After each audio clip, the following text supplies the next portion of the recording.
say make everybody just hourly.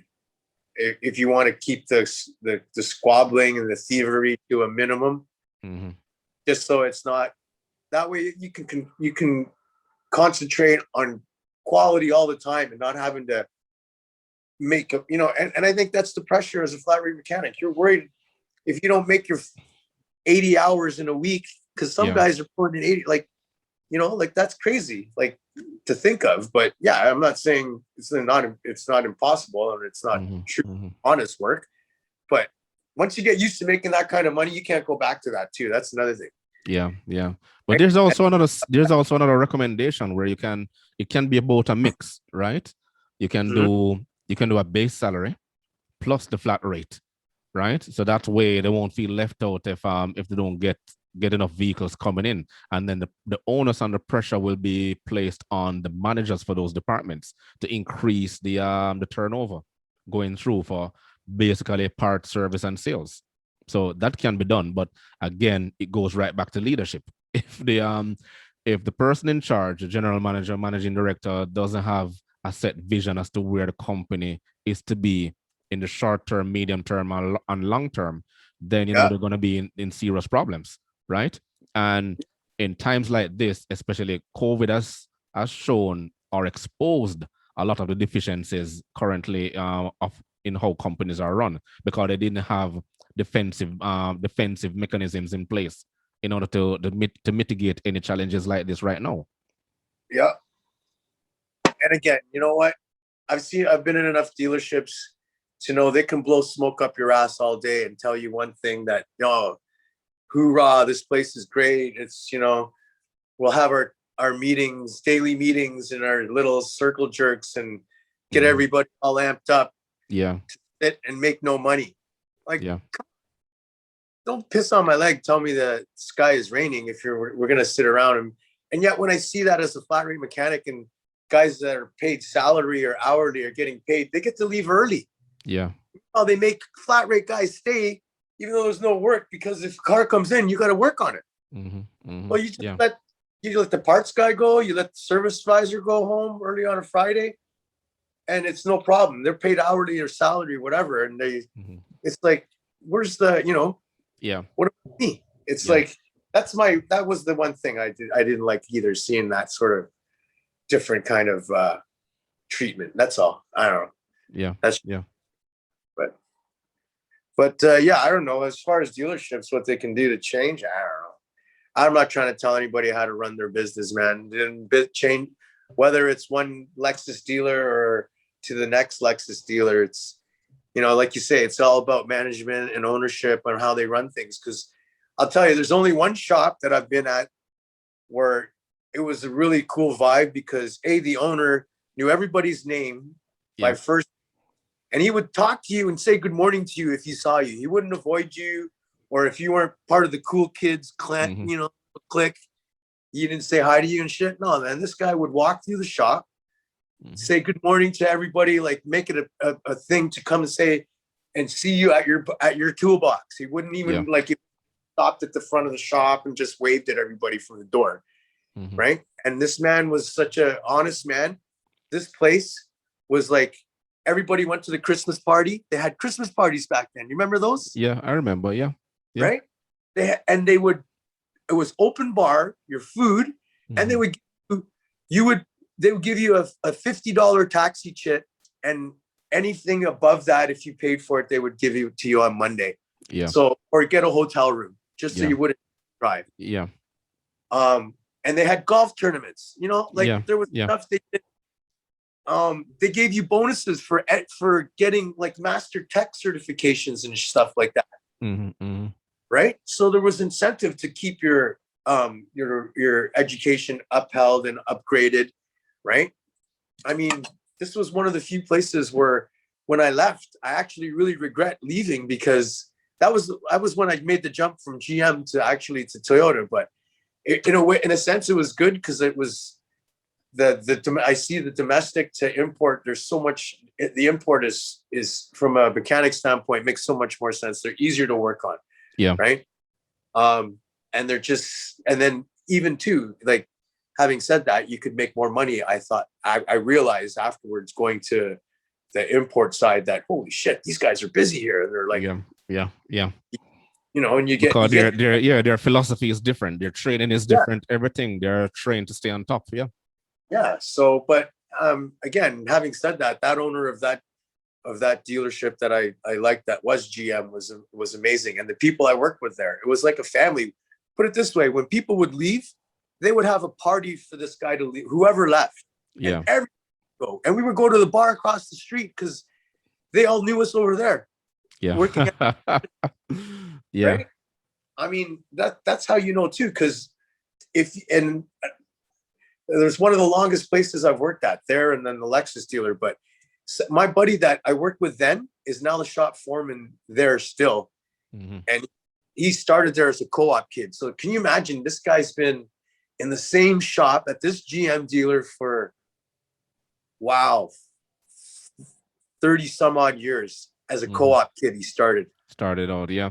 High school. And then you have quite a few dealerships who have at least 2 or 3 persons who that's where they started out. And they bought their house, they got married, they sent the kids through college. Yeah. Yeah. Well, dealerships, I think, are the fact that they're bigger, more bays is another reason why they got to have more apprentices and more mechanics too. Because every time an apprentice gets licensed, now they need a new apprentice, right? Yeah. So it's just the chain that gets kind of people going up as they get their license. But right. But it's dealerships sometimes are like a revolving door. People come, people go. People come, people go. So if you look on when I was looking for a job, it's the same dealerships that I'm not going to mention the names, that are always looking for a mechanic. Yeah. All the time. All the time. Yeah. All the time. It's a reason why the turnover is so high. And it's also a big problem. That's one of the reasons why I'm having this, this program. So persons can understand exactly what is going on. And then they have to hear it from the actual individuals who work in the industry. Right? Yeah. Persons such as yourself who have over 25 years of experience. You can basically work on any car. Which brings me to another question now. How are you seeing the type of technology that is evolved now in the cars? Where do we sit, and where are we going with that? Well, it's getting, I don't know where it's going to stop now, right? I mean, between hybrid and pure electric, that being, that's like the future, I guess, as far as that's another thing that I guess me as even being as an old school mechanic now, I can consider myself like, there's a lot of stuff there that I'm not very familiar with, whether it's electric, even hybrid. I never got my hybrid license. So there's another thing too, as far as that, because I think that's part of the curriculum now. I don't know if that's what they teach in school. I think you have to. But there's so much more electronics now in cars and stuff too. So yeah, I mean, you got to be really updated. And if you're going to stay in the dealership, you're constantly getting sent to school to get trained on the newest car, the newest technology of whatever's got just come out for that model or that manufacturer, right? So yeah, there's a lot of stuff. But I mean, there's so much investment, time, money as a mechanic. That's just even tools. Like that's, man, you can, I know guys that have, I thought I spent like a lot of money, but there's guys that have spent way more money than I have on just their toolbox, and then fill it. It's almost like a hobby afterwards, collecting tools, but you don't always use them, but it's need them. That's why they do that, right? Because it's the same with the average guy at home. You're always trying to buy enough tools, because if you're someone who works around the home, you want to ensure that you have all the right tools in your toolbox. If you're doing something and say, oh shoot, I need to get like a 1/2 inch, this one is only a 3/4. So so those are some of the things that you run around. If you're hands-on, if you like working with your hands, you're going to be invested in tools all the time. How should we prepare for an ever-changing market? Well, I don't know, man. I think with this COVID, it's just the market's changed completely now. Like, you look at, you don't even go into the dealership to buy a car anymore, man. You just online buy a car. And like, I don't even know how Attilio's, like, they're doing stuff at the dealership. They're dropping cars off, and you're not really. I don't think you're seeing as many cars as you used to now working there too, right? I don't like for us. I don't know why we're so busy. I do know we are busy. I know, because as working for a bus company, the ridership is down. More people are driving cars because of COVID. There was a shortage of. There's an abundance of new car because, as you know, a lot of people lost their jobs and they can't afford to take out a payment plan right now. So they're more going for the pre-owned car or a used car. And with the purchase of a pre-owned car, they're coming to the smaller guys such as yourself to have it looked at, checked out, safety checks and all these things. So you see a lot more cars on the road, right? That's basically where it is. But I think as far as like what they're like market, like everybody now is everything's downsizing. Even big, like everything, even big pickup trucks now are going to V6 twin turbos or alternate diesel. I think the new is coming out with a diesel or a V6 twin turbo. You should. My buddy sent me something about it. They're supposed to release that info this week. When they changed the body style this year, and they released the new truck, they're supposed to come out with a small. They're not putting the V8 in it anymore. Which one? Toyota? The Tundra. The big one. Yeah. The thing about it is that you can get a 1KD, which is a turbo diesel, outside of the US. The US is a basic in a traditional Tundra? market. Yeah. Not in the Tundra. It's mostly in the Hilux. The Hilux is a right-hand drive version of the Tacoma. Yeah. Right. They're found mostly all over the world: South Africa, Asia, Thailand, Philippines, in the Caribbean. Yeah, the Philippines have them as well. It's the same engine as the Prado, the Toyota Prado, the Land Cruiser. Oh, okay. Yeah, that's that. Right, and those are diesels as well. And then you have, put that Tundra. That'd be underpowered, man. They have to put like a bigger. No, it's a 3-liter turbo diesel, so it has the power. And then you have and then you have the bigger one now, which is the 1HD. It used to be in the Land Cruiser 100 series. Remember those large Land Cruisers?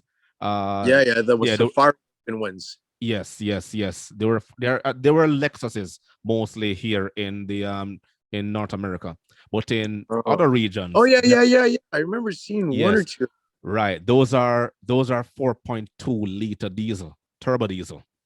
So those are the same size engines as the Tundras, some of the Tundras and Tacomas. So they have them. Don't be surprised.